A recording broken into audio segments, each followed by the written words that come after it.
Good morning students. मैं संजय कुमार श्रीवास्तव, प्रवक्ता जीव विज्ञान, नगर पालिका इंटर कॉलेज, पंडित दीनदयाल उपाध्याय नगर, चंदौली।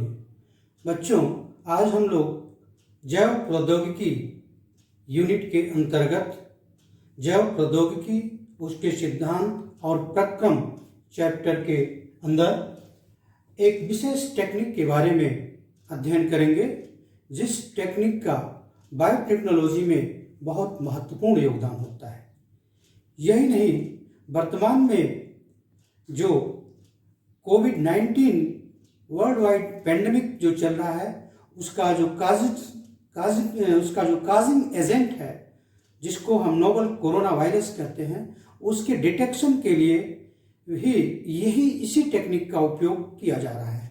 पूरे विश्व के वैज्ञानिक जो है पीसीआर के इस्तेमाल से ही जो है कोरोना वायरस का डिटेक्शन कर पा रहे हैं। तो इस टेक्निक को हम पीसीआर कहते हैं, अर्थात पॉलीमरेज चेन रिएक्शन कहते हैं। इस टेक्निक की खोज 1985 में कैरी मोलिस नामक वैज्ञानिक ने की थी। अगर इसका ऑब्जेक्टिव देखा जाए, इसका उद्देश्य देखा जाए कि इस टेक्निक का उद्देश्य क्या है, तो बहुत साधारण से शब्दों में हम कह सकते हैं कि इस टेक्निक का जो मुख्य उद्देश्य है वो डीएनए अणुओं का आवर्धन है, अर्थात that is the amplification of DNA molecule. यहाँ पर हम डिजायर्ड डीएनए या वांछित डीएनए या डीएनए ऑफ इंटरेस्ट मॉलिक्यूल्स का जो हमारे पास एक ही की संख्या में है या बहुत कम संख्या में है, उसकी संख्या को हम कितना बढ़ा सकते हैं, उसके लिए हम इस टेक्निक का इस्तेमाल करते हैं।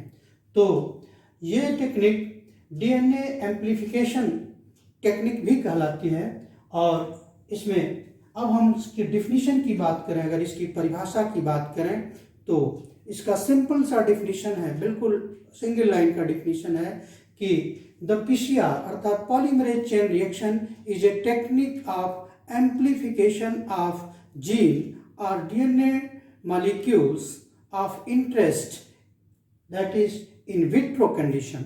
मीन्स कृत्रिम माध्यम में वैज्ञानिकों के द्वारा किसी जीन विशेष का अर्थात डीएनए के टुकड़े का कई कॉपी तैयार करना या उसका मल्टीपल कॉपी तैयार करना ही जो है पीसीआर टेक्निक है।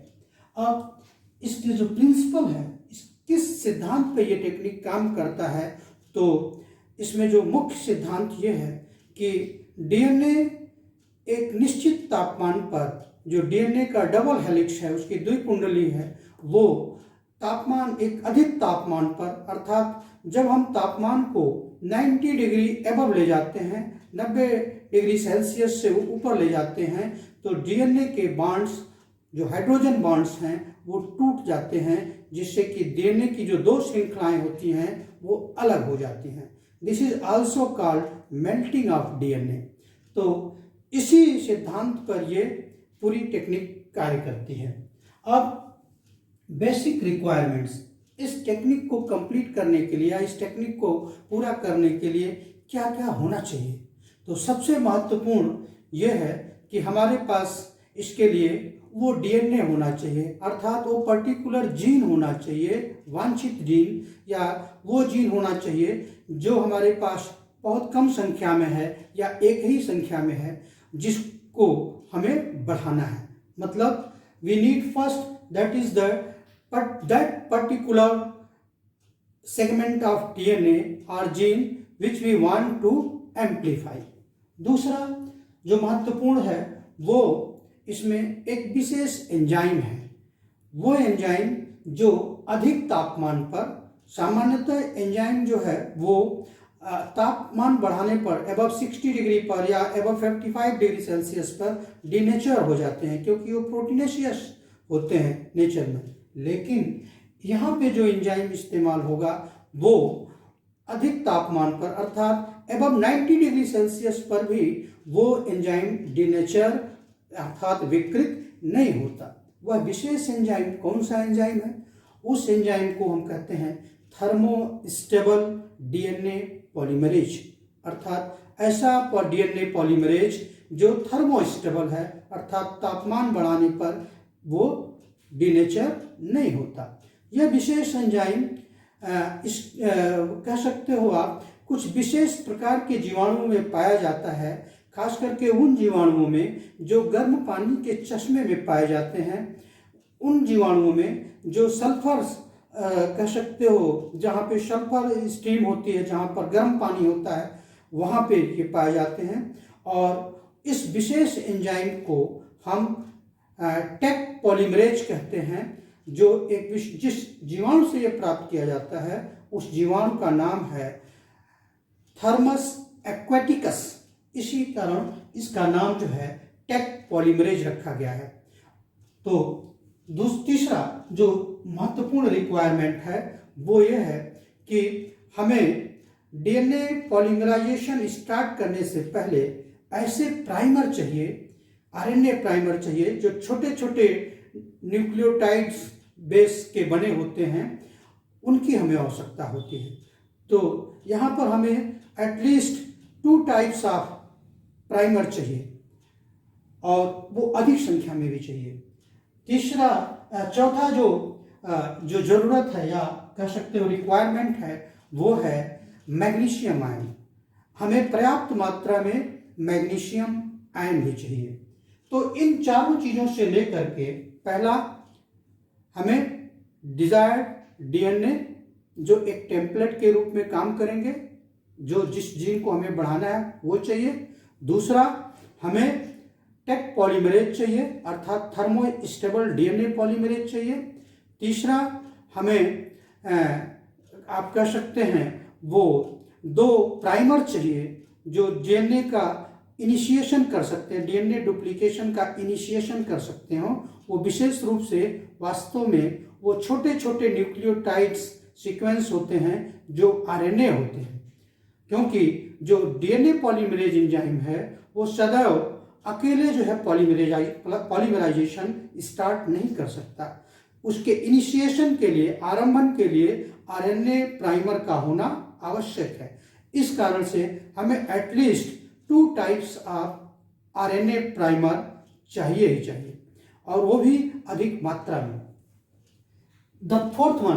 चौथा चीज हमने बताया आपको मैग्नीशियम आयन। हमें पर्याप्त मात्रा में, एडिक्वेट अमाउंट में या एप्रोप्रिएट अमाउंट में जो है मैग्नीशियम आयन भी चाहिए। तो ये सारे रिक्वायरमेंट्स की हमें जरूरत पड़ती है पीसीआर टेक्निक में।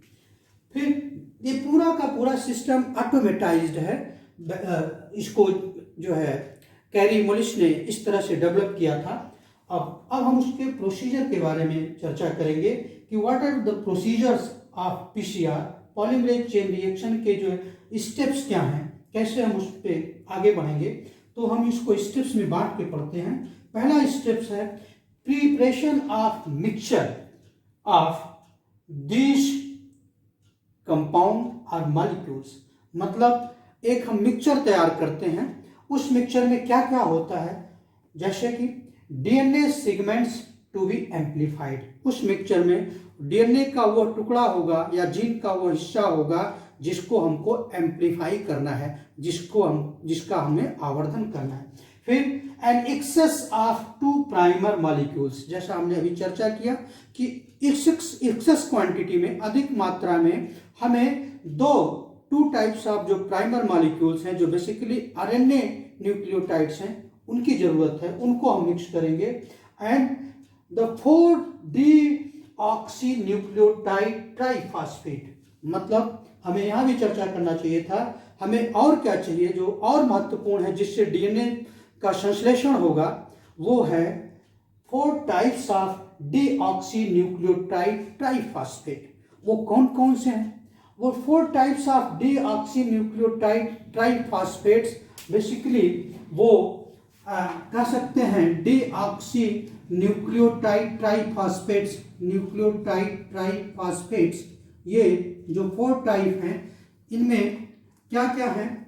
उसमें deoxy adenosine triphosphate, deoxy guanosine triphosphates, deoxy thymidine triphosphate and deoxy cytosine triphosphate. तो हमें इन 4 जो है न्यूक्लियोसाइड ट्राइफॉस्फेट, इनको हम न्यूक्लियोसाइड ट्राइफॉस्फेट भी कह सकते हैं या डीऑक्सी न्यूक्लियोटाइड फॉस्फेट भी कह सकते हैं। ये हमारे पास होना चाहिए। उसके अलावा हमें एप्रोप्रिएट क्वांटिटी में मैग्नीशियम आना चाहिए। तो ये जो 4 या 5 जो मॉलिक्यूल्स हैं या 5 कंपाउंड हैं, डीएनए सेगमेंट्स एंड जो है 2 primers and 4 types of deoxynucleotide triphosphate and the DNA polymerase that is the Taq polymerase and appropriate quantity of magnesium, इन सब को हम जो है उन सब को मिला करके एक मिक्सचर तैयार करते हैं। उस मिक्सचर के बाद, उसको तैयार करने के बाद जो अगला जो स्टेप्स होगा वो होगा डीनेचुरेशन ऑफ डीएनए। अब डीएनए को डीनेचर करना है। इस मिक्सचर में जो डीएनए है, डीएनए जिसको हमको एम्पलीफाई करना है, जिसका आवर्धन करना है, जो हमारा डिजायर्ड जीन है, उसका डीनेचुरेशन कैसे होगा। तो ये सभी ये मतलब प्रूव्ड है कि डीएनए को जब हम तापमान बढ़ाते हैं, एक निश्चित तापमान बढ़ाते हैं तो मीडियम का, तो डीएनए के जो दोहरी श्रृंखलाएं हैं, सपोज ये डीएनए अणु है, ये डबल हेलिक्स है डीएनए का, ऐसे ऐसे, दिस इज सो। यहाँ पे मान लीजिए यहाँ पर एडेनिन है तो यहाँ पे थाइमिन है, यहाँ पर ग्वानिन है तो यहाँ पर साइटोसिन है, यहाँ थाइमिन है तो एडेनिन है, यहाँ पर साइटोसिन है तो ग्वानिन है, थाइमिन है तो एडेनिन है। ये जो डीएनए डबल हेलिक्स है, एक तरफ इसका 5 एंड दूसरा 3, इधर 5 एंड इधर 3। तो ये जो दोनों श्रृंखलाएं हैं डीएनए की, वो आपस में एक दूसरे से हाइड्रोजन बॉन्ड से जुड़ी होती हैं। इसमें जो है हमेशा एडेनिन थाइमिन से 2 हाइड्रोजन बॉन्ड से जुड़ता है। ग्वानिन साइटोसिन से आप जानते होंगे 3 हाइड्रोजन बॉन्ड से जुड़ता है। इसी तरह से थाइमिन एडेनिन से डबल हाइड्रोजन बॉन्ड से जुड़ेगा और साइटोसिन ग्वानिन से ट्रिपल हाइड्रोजन बॉन्ड से जुड़ेगा। In the same way thymine again adenine से डबल बॉन्ड से जुड़ेगा। तो ये जो है डीएनए श्रृंखला है जिसमें एडेनिन थाइमिन से, ग्वानिन साइटोसिन से, थाइमिन एडेनिन से, ये कॉम्प्लीमेंट्री एक दूसरे के होते हैं और ये हाइड्रोजन बॉन्ड से जुड़ते हैं। जैसे इनको हम हीट करते हैं, जैसे यहाँ पर इसका टेम्परेचर बढ़ाते हैं, तापमान इसका बढ़ाया जाता है और वो भी एबव 90 डिग्री सेल्सियस के आसपास, तो सबसे एप्रोप्रिएट टेम्परेचर 94 डिग्री सेल्सियस होता है। तो ये जो हाइड्रोजन बॉन्ड है ये ब्रेक हो जाते हैं और ये जो डीएनए की दोनों श्रृंखलाएं हैं वो अलग अलग हो जाती हैं, ये सेपरेट हो जाती हैं, अर्थात एक श्रृंखला दूसरी श्रृंखला से अलग हो जाती है। इनके हाइड्रोजन बॉन्ड्स ब्रेक कर जाते हैं, इससे ये अलग हो जाते हैं। तो पहला जो स्टेप है वो यही है, that is denaturation of DNA molecule. तो ये अटेन किया गया, या ये जो है कह सकते हैं आप, ये कार्य पूरा होता है तापमान के बढ़ाने से। अब हमारी दोनों श्रृंखलाएं अलग अलग हो गई। जो नेक्स्ट स्टेप होगा वो होगा एनिलिंग ऑफ प्राइमर। अब आप देखिए ये डीएनए का जो श्रृंखला है ये अलग अलग हो गए लाइक दिस।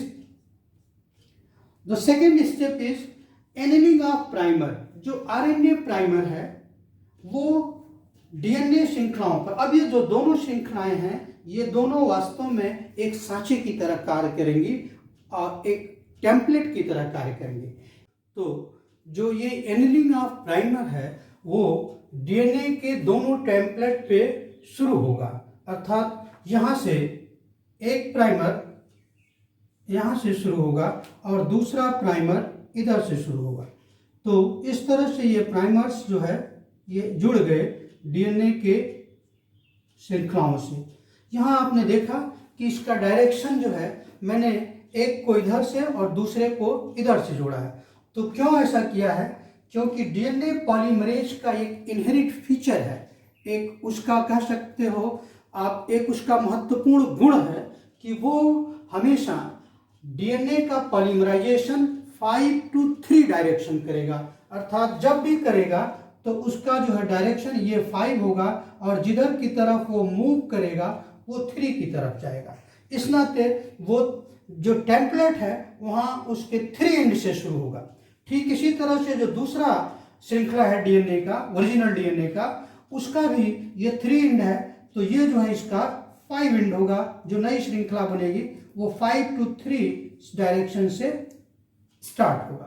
तो ये जो शुरुआत के जो प्राइमर हैं बेसिकली ये आरएनए होते हैं, अर्थात न्यूक्लियोटाइड प्राइमर होते हैं जो आरएनए होते हैं। अब इसके बाद जैसे ये प्राइमर का जो ये है उसके चार्ज जो है वो पॉलीमरेज के हाथ में चला जाता है और पॉलीमरेज इस श्रृंखला को फिर डीएनए के अनुरूप, अर्थात यहाँ पर वो डीएनए की श्रृंखला बनाना शुरू कर देता है, अर्थात डीएनए का चेन, इसका जो कॉम्प्लीमेंट्री चेन होगा उस तरह का जो है न्यूक्लियोटाइड्स को यहाँ पर जोड़ते हुए आगे बढ़ता है। This step is called that is the primer extension, मतलब प्राइमर का जो है एक्सटेंशन हो रहा है। ये जो प्राइमर है वो भी इसी दिशा में ये आगे बढ़ेगा और इस तरह से ये बढ़ जाएगा ऐसे। तो इस तरह से हम देखते हैं कि हमें जो है एक डीएनए से 2 डीएनए का मॉलिक्यूल प्राप्त हो जाता है। अब नेक्स्ट स्टेप में हमें अभी एक था, हमें 2 कॉपी मिल गया। अगर हम इसका कई कॉपी करना चाहें तो इसी साइकिल को फिर रिपीट कर सकते हैं, अर्थात फिर से हम इसको हीट करेंगे, इसका टेम्परेचर बढ़ाएंगे 90 डिग्री अप्रॉक्सीमेट, और फिर से ये डीनेचर होगा, इसका जो है पुनः जो है ये मेल्ट कर जाएगा, हाइड्रोजन बॉन्ड ब्रेक कर जाएंगे और इसमें अब 4 श्रृंखलाएं, एक नहीं 2 नहीं बल्कि 4 श्रृंखलाएं, ये चारों श्रृंखलाएं अलग अलग होकर के फिर सांचे की तरह काम करेंगी और पुनः उन 4 श्रृंखलाओं पर नए डीएनए अणु का, दोहरे अणु का संश्लेषण हो जाएगा। तो इस तरह से एक साइकिल में 2, दूसरी साइकिल में 4, अगर तीसरी साइकिल देखेंगे तो 8। तो एक तरह से अगर हम देखें तो अगर कह सकते हो 2 दी पावर 10, अगर हम ये 2 दी पावर 10 कर दें, मतलब अगर इसको हम 10 साइकिल चला दें तो नियर अबाउट 1 बिलियन कॉपी तैयार हो जाएगा इसका, एक डीएनए का, कुछ ही मिनटों। तो एक श्रृंखला से दूसरी श्रृंखला जो बनती है उसमें, अर्थात 1 मिनट में कह सकते हो, 1 मिनट में लगभग 1000 बेस को जो है संश्लेषित कर लेता है पॉलीमरेज। कौन सा पॉलीमरेज? टेक पॉलीमरेज, अर्थात थर्मोस्टेबल डीएनए पॉलीमरेज। तो this is called primer extension. तो इस पूरे प्रक्रिया में हम लोगों ने देखा कि सबसे पहला प्रिपरेशन ऑफ मिक्सचर, फिर डीनेचुरेशन ऑफ डीएनए मॉलिक्यूल, फिर annealing of primer and finally the primer extension. और यह साइकिल अगर बार बार रिपीट की जाती है तो हमें एक ओरिजिनल डीएनए मॉलिक्यूल का, एक ओरिजिनल जीन का हजारों लाखों करोड़ों कॉपी कुछ ही घंटों में हमें प्राप्त हो जाता है। तो ये जो है बहुत महत्वपूर्ण विधि है। कहाँ कहाँ इसको अप्लाई करते हैं, कहाँ इसका एप्लीकेशन है, क्या इसकी उपयोगिता है। तो पीसीआर की जो उपयोगिता अभी हमने तुरंत थोड़ी देर पहले आपसे चैप्टर को या टॉपिक के शुरुआत में बताया कि detection of particular types of micro organisms जो है, जो आजकल चल रहा है कोविड-19 के समय में, जब हम जो है नोवल कोरोना वायरस को जो है डिटेक्ट कर रहे हैं पीसीआर के माध्यम से। फिर इसका और कहाँ उपयोग कर सकते हैं? In DNA fingerprinting. DNA fingerprinting इसको भी हम आपको समझाएंगे, आप पढ़े होंगे। डीएनए फिंगरप्रिंटिंग एक प्रोसेस है जिसमें किसी व्यक्ति की पहचान की जाती है, जेनेटिक कह सकते हैं पेरेंटल डिस्प्यूट को सॉल्व किया जाता है, मर्डर केस को सॉल्व किया जाता है, रेप केस को सॉल्व किया जाता है। मतलब ये है कि जब कहीं कोई ऐसी घटना घटती है जहाँ पर हमें बहुत कम मात्रा में डीएनए उपलब्ध होता है, तो उस थोड़ी से मात्रा में डीएनए से हम बहुत अधिक संख्या में उस पर्टिकुलर डीएनए की कॉपी तैयार कर लेते हैं, जिसका इस्तेमाल हम डीएनए फिंगरप्रिंटिंग करके सही व्यक्ति को पहचानने में जो है उपयोग करते हैं। तो ये डीएनए फिंगरप्रिंटिंग में इस्तेमाल होता है। फिर डायग्नोसिस ऑफ पैथोजेंस, बहुत सारे, जैसे अभी चर्चा के, बहुत सारे ऐसे बीमारियों के कॉजेटिव एजेंट्स हैं, बहुत सारे बैक्टीरिया हैं, प्रोटोजोन्स हैं, और तमाम सारे और जो है फंगस हैं, या और कह सकते हैं आप जो है निमेटोड्स हैं, जिनको पहचानने के लिए, सटीक रूप से पहचानने के लिए उनके डीएनए को जो है हम जो है डिटेक्ट करते हैं, उनके डीएनए को पढ़ते हैं, उनके डीएनए को आइडेंटिफाई करते हैं, और वहाँ पर भी हम जो है पीसीआर टेक्निक का इस्तेमाल करते हैं। तो इस तरह से हम लोगों ने जो है एप्लीकेशन ऑफ पीसीआर टेक्निक के बारे में जाना कि ये टेक्निक बहुत महत्वपूर्ण है, और वर्तमान समय में जेनेटिक इंजीनियरिंग और बायोटेक्नोलॉजी फील्ड्स में इसका उपयोग बहुत कह सकते हैं बहुत अधिक संख्या में होता है, बहुत महत्वपूर्ण है। तो ऐसे जो है इस तरह से हम लोगों ने पीसीआर टेक्निक को समझ लिया। तो इसके आगे हम लोग फिर मिलेंगे एक नए लेसन प्लान के साथ। तब तक धन्यवाद।